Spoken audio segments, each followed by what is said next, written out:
Good morning students, welcome on my YouTube channel value education. So आज हम बात करेंगे एमपीएससी 001 की इकाई 2 यानी कि भारतीय विदेश नीति के अध्ययन के उपागम के बारे में। सो सबसे पहले इसके बारे में हम बात करेंगे, इसकी प्रस्तावना है, फिर उसके भारतीय विदेश नीति के राजनीतिक यथार्थवाद तथा जटिल नव यथार्थवाद उपागम के बारे में, फिर अंतर्निर्भरता और परस्पर निर्भरता तथा जटिल अंतर्निर्भरता पर विचार, नई विश्व व्यवस्था, गुटनिरपेक्षता एवं नेहरूवादी सर्वसम्मत। उसके बाद सारांश और अभ्यास। तो प्रस्तावना की बात करते हैं तो भारतीय विदेश नीति से संबंधित साहित्य ने इस विषय के बारे में कई उपागम प्रस्तुत किए हैं। परंपरागत उपागम का क्षेत्र कई सिद्धांतों पर आधारित है, जैसे यथार्थवाद, नव यथार्थवाद, अंतर्निर्भरता, परस्पर निर्भरता एवं जटिल अंतर्निर्भरता। यह उन उपागमों पर आधारित है जिनकी जड़ें आंतरिक, सांस्कृतिक एवं सामाजिक राजनीतिक प्रकृति है तथा जिनका केंद्र ऐतिहासिक अनुभव और भारतीय राष्ट्रीय आंदोलन तथा महात्मा गांधी एवं जवाहरलाल नेहरू जैसे भारतीय नेताओं के आदर्श और आकांक्षाएं थी। जैसे कि आप जानते हैं कि विदेश नीति पर जो नेहरू जी थे उन्होंने शांति की नीति को अपनाया था। महात्मा गांधी ने अपनी जो देशों में, जैसे कि अब क्या नाम है, अफ्रीका के अंदर जो राष्ट्रीय आंदोलन थे, लोगों की आवाज़ें सुनी, उनको आज़ादी दिलाने के लिए उनके हक में लड़े और यही काम उन्होंने मतलब भारत में भी किया। और जवाहरलाल नेहरू जी ने मतलब स्वतंत्रता के बाद जो ट्विन इंडिया देश थे और काफ़ी देशों के मतलब हक की बात राष्ट्रीय अंतर्राष्ट्रीय मंच पर रखी थी। उसके बाद हम बात करते हैं, प्रारंभ में ही हमें दो विषयों पर बल देने की आवश्यकता है। पहला जो विषय हमारा रहेगा वो प्रथम उपागम में भारतीय विदेश नीति को समझने में सहायता प्रदान करता है, परंतु विभिन्न दर्शनग्राही संदर्भ में अध्ययन करने की जरूरत है। कोई भी एक उपागम भारतीय विदेश नीति के निर्माण और संचालन की जटिलता को समझने के लिए पर्याप्त नहीं है। इसके अतिरिक्त इस उपलब्ध साहित्य की एक विशेषता है जो इस देश की मूल है। इस कारण नीति निर्माता एवं कार्यवाहक अपनी इस प्रक्रिया को किसी अनम्य सैद्धांतिक ढांचे के अनुरूप नहीं डाल पाए।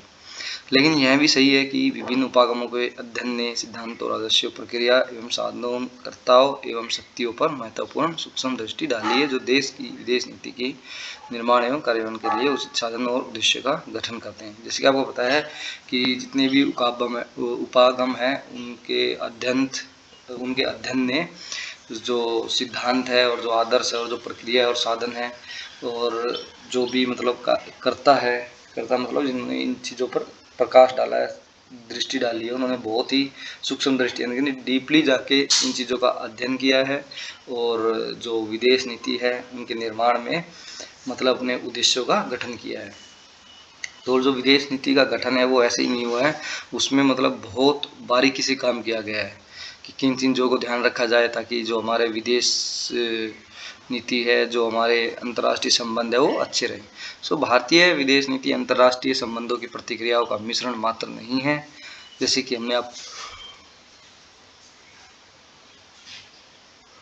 चाहे कोई कारण हो, क्षेत्र का विस्तार हो, जनसंख्या, अर्थव्यवस्था, नेतृत्व इत्यादि, भारत ने निरंतर स्वतंत्र एवं उत्साहपूर्वक अंतर्राष्ट्रीय प्रक्रिया में अपनी क्षमता और स्थिति के अनुसार अपने उत्तरदायित्वों से अभिज्ञ अंतर्राष्ट्रीय संबंधों की प्रक्रिया को प्रभावित किया है। नेक्स्ट टॉपिक है इसका, वो है भारतीय विदेश नीति के राजनीतिक यथार्थवाद तथा जटिल यथार्थवाद उपागम। तो जो यहाँ पर बात की गई है वो बात की गई है भारतीय विदेश नीति के राजनीतिक यथार्थवाद और दूसरा जो है जटिल नव यथार्थवाद उपागम। तो जैसे कि आपको पता है कि यह जो तर्क दिया हुआ है वो स्वयं सिद्ध है, यानी कि अमेरिका को छोड़कर भारत की विदेश नीति के जो संस्थापक अथवा भारतीय युद्ध नीतियों पर यथार्थवाद का अभिभावी प्रभाव रहा था। कम से कम 6 अभिज्ञ समूहों के सोपानक अर्थात सैनिक, जैसे कि आपको पता है कि सैनिक, राजनयिक, दूतवर्ग, फिर नौकरशाही जिसमें विदेश सेवा भी सम्मिलित। नौकरशाही मतलब जैसे IAS IPS हो गए हमारे, उसके बाद जो इसमें विदेश जो IFS है वो भी सब सेवा सम्मिलित है।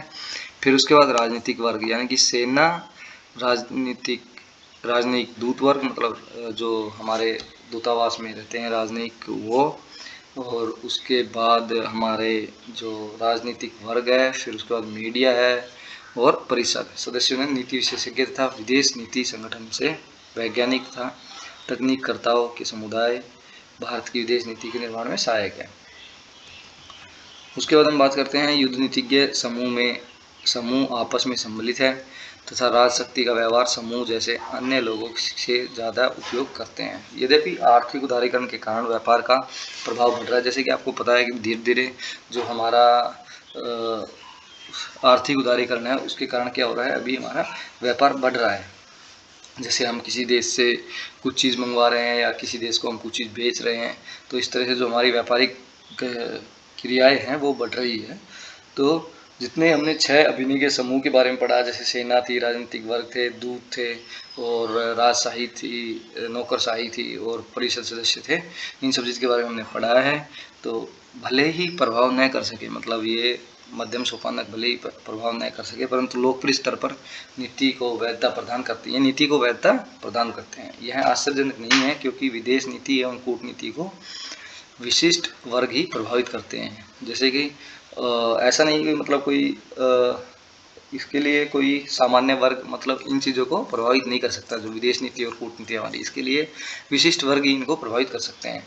तो भारत के युद्ध नीतिज्ञ राजनीतिक यथार्थवाद या साधारण यथार्थवाद की परिसीमा के अंतर्गत ही कार्य करते हैं। ये युद्ध नीतिज्ञ स्वयं को दूरदर्शी, उत्तरदायी एवं अनुभवी मानते हैं और व्यवहारिक समस्या के समाधान के लिए अभिमुखी या अनुकूल माने जाते हैं। ये युद्ध नीतिज्ञ समूह तथा तदर्थ तरीके से प्रतिक्रिया करते हैं।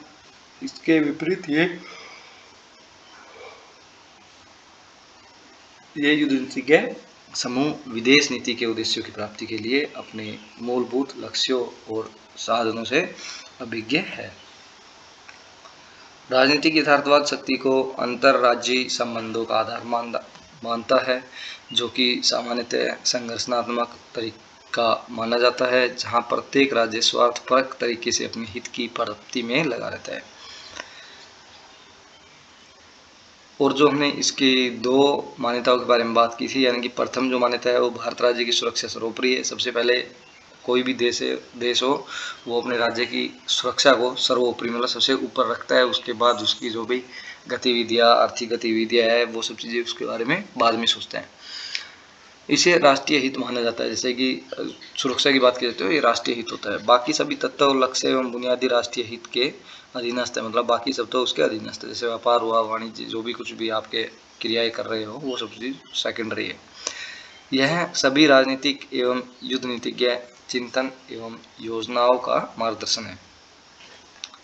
यह ध्यान देने योग्य है कि सुरक्षा की राजनीतिक सैन्य शब्दावली में व्याख्या की गई है। यह माना जाता है कि भौतिक एवं सैन्य दृष्टिकोण से सुरक्षित राष्ट्रीय राज्य समाज की एकता एवं कल्याण के लिए अत्यावश्यक है। उसके बाद विदेशी प्रभुत्व एवं उपनिवेशवाद के अनुभव एवं विश्वास ने राष्ट्रीय सुरक्षा के लक्ष्य की महत्ता को और बढ़ा दिया है। यदि हम इतिहास की तरफ देखें तो एक बात स्पष्ट है कि जब जब भारत का राज्य तंत्र विखंडन एवं कमजोर रहा है, तब तब देश विदेशी प्रभुत्व एवं शासन का शिकार रहा है।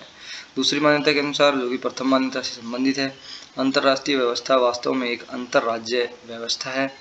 गैर राज्य एवं पराराज्यकर्ता पात्र की उपस्थिति भी है, परंतु अंतर्राष्ट्रीय व्यवस्था में राज्य की केंद्रता को अस्वीकार नहीं किया जा सकता। अंतर्राष्ट्रीय व्यवस्था के वैधानिक एवं नैतिक मानदंड का सभी देशों द्वारा पालन किया जाना चाहिए।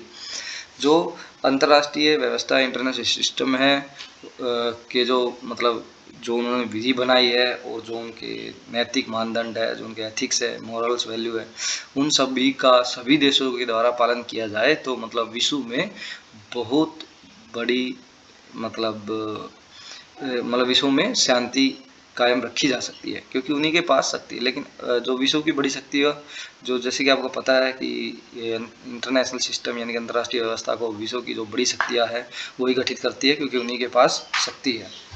यह एक विवादास्पद विषय है, लेकिन शक्ति की सुस्पष्टता राज्य की शक्ति के रूप में ही व्याख्या की गई है। ऐसा कहा जाता है कि भारत संभवतः एक विश्व शक्ति है, इसलिए उसे अपने सामर्थ्य को प्राप्त करने की कोशिश करनी चाहिए।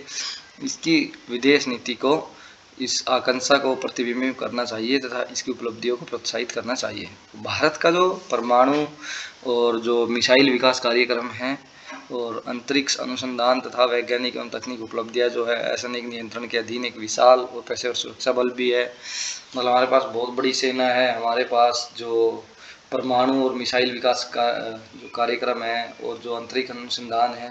तो जैसे कि आपने देखा ही होगा कि भारत के अंदर एक विशाल पेशेवर एवं कुशल जनसंख्या भी है और अति सक्षम नौकरशाह वर्ग भी है, एक दूरदर्शी नेतृत्व एवं भारतीय लोकतंत्र, ये सभी जो तत्व है राष्ट्रीय सुरक्षा एवं बड़ी शक्ति की पदवी को हासिल करने के लिए आवश्यक माने गए। मतलब ये सब चीज़ें हैं आपके पास तो आप एक बड़ी शक्ति की पदवी को हासिल कर सकते हैं। भारत मतलब जवाहरलाल नेहरू के नेतृत्व में कुशल कूटनीति विदेश नीति की एक प्रमाण या छापी मानी गई है। इंदिरा गांधी के नेतृत्व में सैन्य शक्ति का क्रमबद्ध विकास तथा 1990 के पश्चात चतुराई पूर्वक महत्वपूर्ण शक्तियों को राजनीतिक एवं युद्ध नीति संबंधित वार्ताओं में व्यस्त रखना भारतीय विदेश नीति की महत्वपूर्ण क्षमता को प्रदर्शित करता है, जो उसके बड़ी शक्ति होने का प्रमाण है। इस प्रवृत्ति के कारण ही राजनीतिक उद्घोषणा और विश्लेषणों के अक्सर भारत को एक बड़ी शक्ति या बड़ी शक्ति की क्षमता वाला देश माना गया है। परमाणु बम परीक्षण एवं 1998 के बाद प्रेक्षापास्त्र प्रौद्योगिकी के क्षेत्र में महत्वपूर्ण उपलब्धियों के कारण भारत को एक बड़ी शक्ति, कभी उभरती हुई शक्ति एवं कभी महाशक्ति कहकर संबोधित किया जाने लगा है। क्या किसी प्रकार का पैक्स इंडिका संभव है? यानी कि स्वतंत्रता के पश्चात करीब 1960 के दशक तक भारत के युद्ध नीतिज्ञ समूह ने देश को भविष्य में एक महान शक्ति बनना एक नियति माना और दो अन्य एशियाई शक्तियों रूस एवं चीन को इसका प्रतिद्वंदी माना। 1980 के दशक तक भारतीय यथार्थवादियों का महत्वाकांक्षी दृष्टिकोण था, लेकिन उन्होंने भारत की क्षेत्रीय महत्ता को इस प्रकार प्रस्तुत किया कि समस्त विश्व इस तथ्य को स्वीकार कर ले। दूसरे शब्दों में अगर हम कहें तो देश को दक्षिण एशिया में एक अग्रणी के रूप में प्रस्तुत करना, न कि एक आधिपत्य के रूप में। सोवियत संघ का जब विघटन हुआ तो तथा शीत युद्ध के पश्चात की अनिश्चितता के वातावरण में इस दृष्टिकोण को बल मिला और अंतर्राष्ट्रीय समूह ने भारत को एक बड़ी शक्ति के रूप में स्वीकार किया।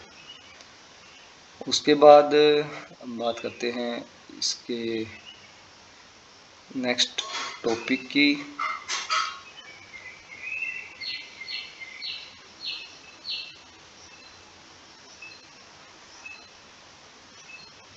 यानी अंतर्निर्भरता, परस्पर निर्भरता तथा जटिल अंतर्निर्भरता पर विचार।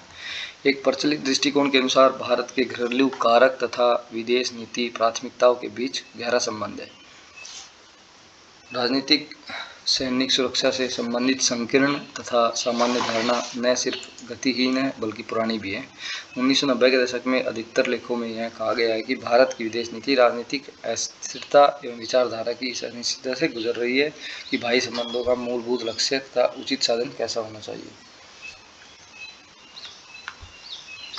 एक बात जिसे लगातार महसूस किया जा रहा है वह है कि अंतर्राष्ट्रीय व्यवस्था अंतर्राज्य व्यवस्था से कहीं अधिक है, क्योंकि इसमें विभिन्न प्रकार के गैर राज्य एवं प्राराज्यकर्ता पात्र और संबंध शामिल हैं। इसके अंतर्गत प्राराष्ट्रीय निगम और गैर सरकारी संगठनों, अंतर्राष्ट्रीय गैर सरकारी संगठनों और अंतर्राष्ट्रीय वित्तीय संसाधनों के समूह आते हैं। संक्षेप में अखंडनीय हैं, जो नीति निर्माण को प्रभावित करते हैं या इनके हित इसमें सम्मिलित हो। ऐसे सामाजिक पात्र एवं गैर सरकारी पात्र घरेलू और अंतर्राष्ट्रीय दोनों हैं। जैसे कि आपको पता है कि शीत युद्ध के पश्चात तेजी से हो रहे आर्थिक एकीकरण से अंतर्राष्ट्रीय संबंध अंतर्निर्भर हो गए थे। जैसे कि आपको पता है कि पहले मतलब इतनी निर्भरता नहीं थी एक दूसरे देशों पर, लेकिन जैसे ही मतलब आर्थिक एकीकरण हुआ तो जो अंतर्राष्ट्रीय संबंध थे मतलब इंटरनेशनल रिलेशन थे हमारे, वो सब एक दूसरे पर निर्भर हो गए थे। यानी कि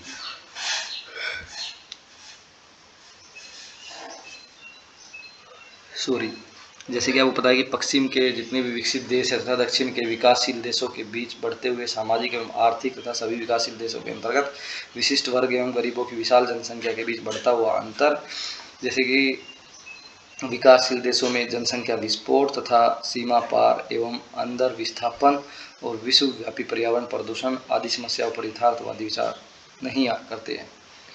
जैसे कि आपको पता है,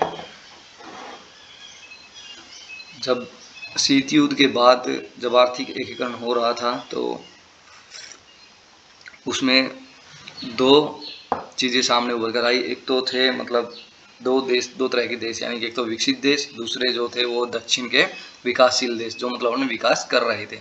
विकसित देश जो डेवलप्ड हो चुके थे, जिन्होंने औद्योगिकरण का अच्छा फ़ायदा उठाया, जिन्होंने पहले से मतलब अपने देश की जनसंख्या को गरीबी से ऊपर लेके चले गए और मशीनों के युगों का यूज़ करते हुए मतलब अपनी जो अर्थव्यवस्था थी उसको बहुत ऊपर पहुंचा दिया था, और वो विकसित हो गए। और दूसरे तरफ हम बात करते हैं विकासशील देशों की, तो विकासशील देश जो हमारे दक्षिण के देश थे, वो सब विकासशील देश थे जो अपना विकास कर रहे थे, गरीबी से लड़ रहे थे, और विशाल जनसंख्या मतलब उनकी जनसंख्या बढ़ रही थी, साक्षरता दर इतनी थी नहीं जो कि मतलब जनसंख्या पर कंट्रोल पा सके। जिससे क्या हुआ कि इनके बीच में जो एक गरीबी अमीरी का गैप था वो भी बढ़ गया, और जो जनसंख्या विस्फोट है, जो कि मैंने बता दिया आपको, जनसंख्या बढ़ी, और इसी तरह से जो वो प्रदूषण, पर्यावरण प्रदूषण का भी परिणाम बनी।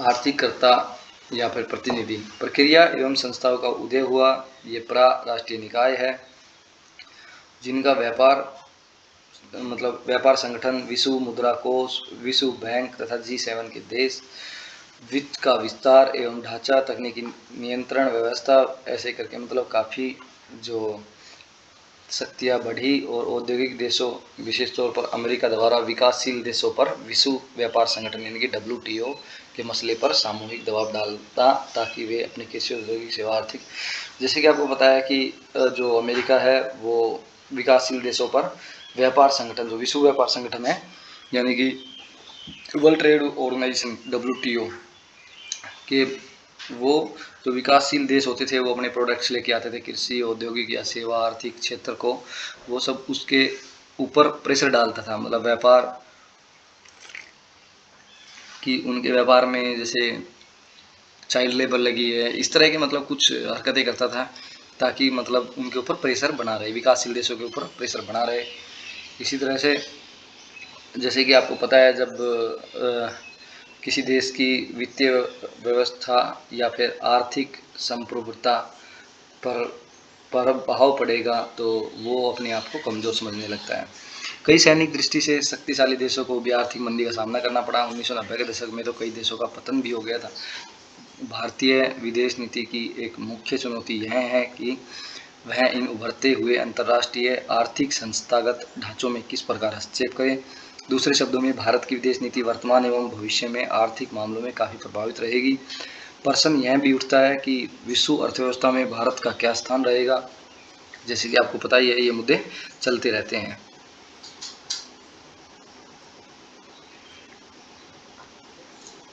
उसके बाद बात करते हैं कि भारत के यथार्थवादियों ने चीन को एक संभावित बड़ी शक्ति या भविष्य की महाशक्ति के रूप में प्रस्तुत किया है।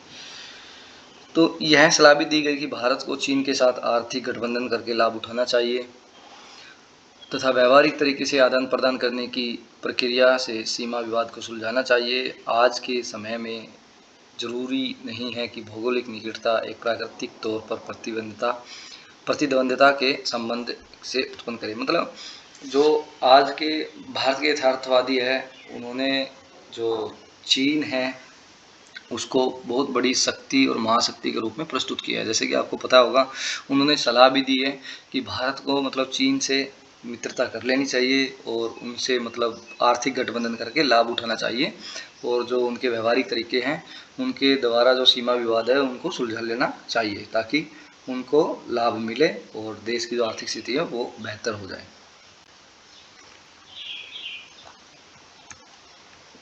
लेकिन जो कुछ आलोचक हैं उनका मानना है कि क्षेत्रीय अखंडता की यथार्थवादी धारणा ने अनेक समस्याओं को जन्म दिया है। इसके स्थान पर भारतीय विदेश नीति को दक्षिण एशिया में आर्थिक सहयोग पर बल देना चाहिए। सामान्यतः दक्षिण एशिया केंद्रित विदेश नीति के दो पहलुओं पर बल दिया गया है। कम या मध्यम अवधि के लिए पाकिस्तान के साथ रिश्ते में तनाव घटाने के तरीके पर बल दिया गया है।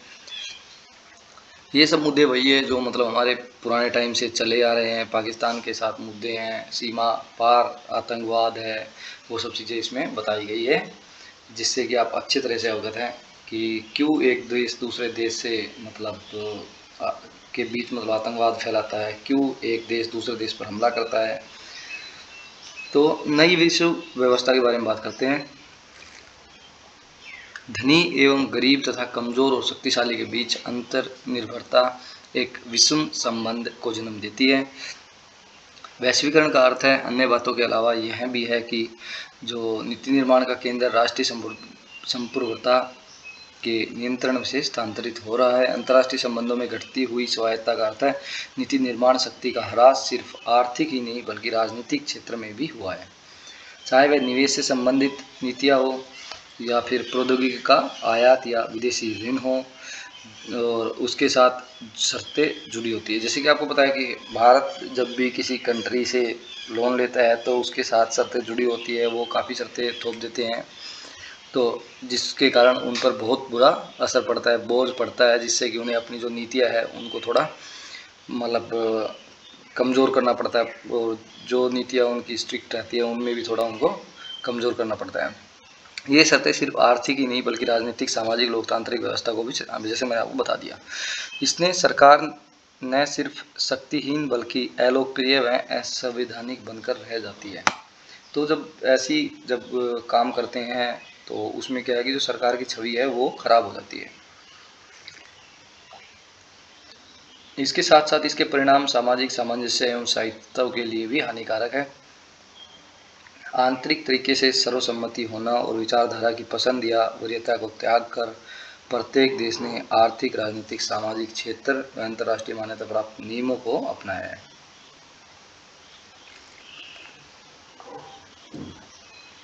उसके बाद हम बात करते हैं गुटनिरपेक्षता एवं नेहरूवादी सर्वसम्मत के बारे में।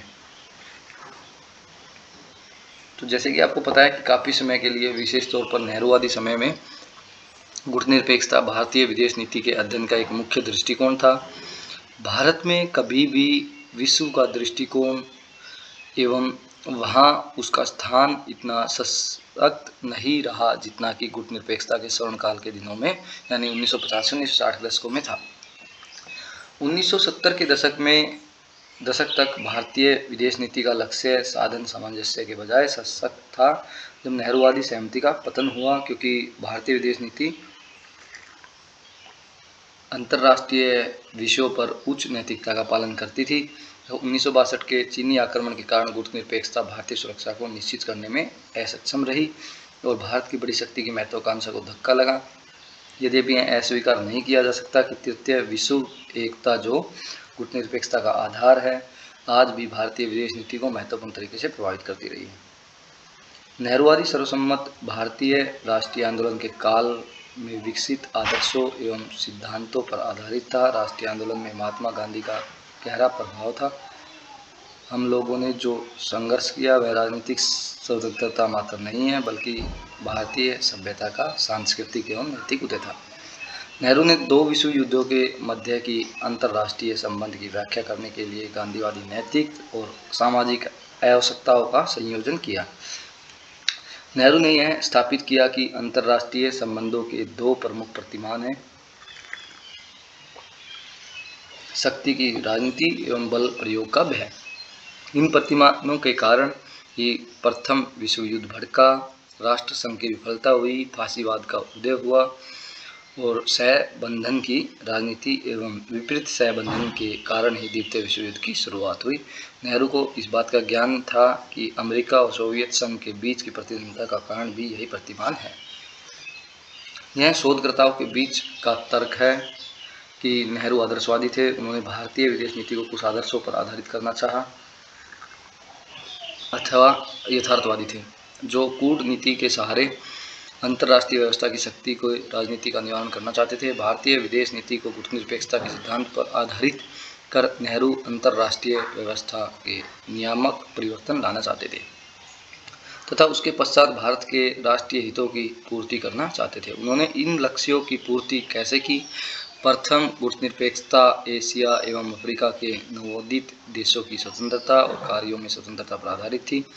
इस प्रकार नेहरूवादी विदेश नीति संप्रभु राष्ट्र राज्य को अंतर्राष्ट्रीय व्यवस्था में एक इकाई मानती है द्वितीय नेहरू संघर्ष के विपरीत अंतर्राष्ट्रीय व्यवस्था में अंतर्राज्य सहयोग को प्रोत्साहित करना चाहते थे। ये सब नेहरू के बारे में दी हुई बातें हैं कि उसने कैसे गुटनिरपेक्षता से मतलब अपनी जो उसकी सोच थी, जो उसको कैसे प्रतिपादित किया। उसके बाद भारतीय विदेश नीति के नेहरूवादी दृष्टिकोण की आलोचना कैसे की जाती है और उसने कैसे मतलब राष्ट्रीय सुरक्षा से जुड़े मामले को महत्व नहीं दिया, परंतु गुटनिरपेक्ष दृष्टिकोण के समर्थकों का कहना है कि विदेश नीति के निर्माण की स्वायत्तता पर बल देकर या शीत युद्ध के प्रसार को रोककर राष्ट्रीय सुरक्षा के प्रश्न को हल किया गया है।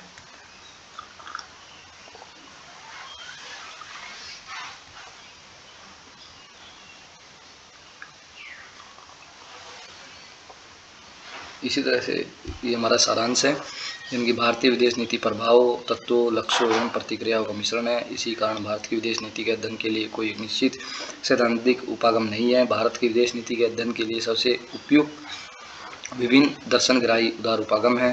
भारतीय विदेश नीति की रचना लेखन में एक देशी विशेषता झलकती है। ये लेखन भी विभिन्न दबाव एवं तत्वों, घरेलू तथा अंतर्राष्ट्रीय का जवाब देते रहे हैं। राजनेता, नीति निर्धारक एवं कर्ता भी अपने विचारों और प्रक्रियाओं को किसी एक सैद्धांतिक ढांचे में नहीं रख सकते हैं। यद्यपि विभिन्न उपागमों के अध्ययन से उन सिद्धांतों एवं आदर्शों, प्रक्रियाओं और साधनों, पात्र और उन दबावों का पता चलता है जो विदेश नीति के लक्ष्य एवं उचित साधनों के लिए जरूरी है। अतः भारतीय विदेश नीति के उपागमों के विषय वस्तु के अध्ययन का यही उद्देश्य रहा है। इसी तरह से हमारी जो यूनिट है वो ख़त्म हुई। इसके बाद हम जो इसके 3 क्वेश्चन हैं, इम्पोर्टेंट क्वेश्चंस की बात कर लेते हैं।